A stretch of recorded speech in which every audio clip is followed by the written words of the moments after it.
U.S. President Donald Trump maintained a low-profile Saturday while golfing at his Turnberry resort in Scotland ahead of high-level meetings with UK and EU leaders. His visit comes as renewed scrutiny over his alleged ties to disgraced financier and sex offender Jeffrey Epstein intensifies back home.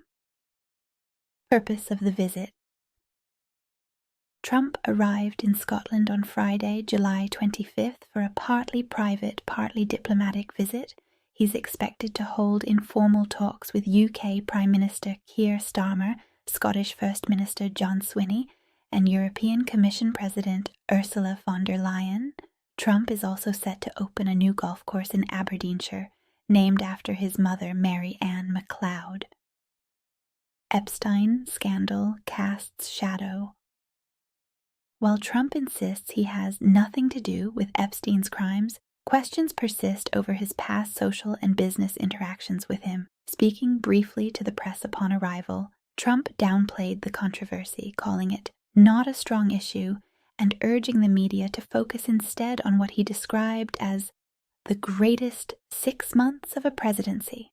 He also attempted to redirect attention to other high-profile figures linked to Epstein, such as Bill Clinton, stating, "Why don't they ask about him?"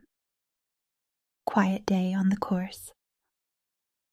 On Saturday morning, Trump played 18 holes at Turnberry alongside his son, Eric Trump, U.S. Ambassador Warren Stevens, and Press Secretary Caroline Leavitt. The event was closed to the public and media, with tight security, including police snipers, drone patrols, and road closures around the resort. Protesters were kept at a distance. Protests across Scotland. Meanwhile, protests erupted in Edinburgh, Aberdeen, and near Trump properties. Demonstrators held signs reading, "Not my president," waved Palestinian flags, and criticized Trump's immigration policies, ties to Epstein, and support for Israel.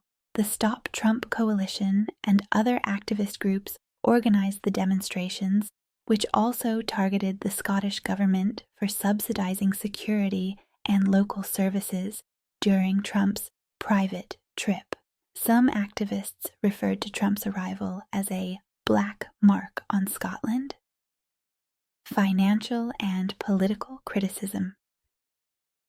Critics argue that Scottish taxpayers are shouldering the cost of a visit that primarily benefits Trump's private business. Security expenses are expected to reach several million pounds, with thousands of officers deployed to secure golf properties in Turnberry and Menny. Trump's developments in Scotland have long been controversial, with concerns about environmental destruction, land use disputes, and false promises of job creation still fresh in the public mind. Looking ahead. Despite the public backlash, Trump aims to use his time in Scotland to project strength and global relevance, particularly as US-EU trade talks ramp up. His planned meetings with European leaders are expected to focus on tariff reductions, digital trade, and post-Brexit economic realignment. Still, the Epstein scandal continues to loom, with US media and political circles demanding further transparency. Trump's low-profile strategy, mixing leisure and diplomacy, appears designed to minimize domestic backlash while securing international optics.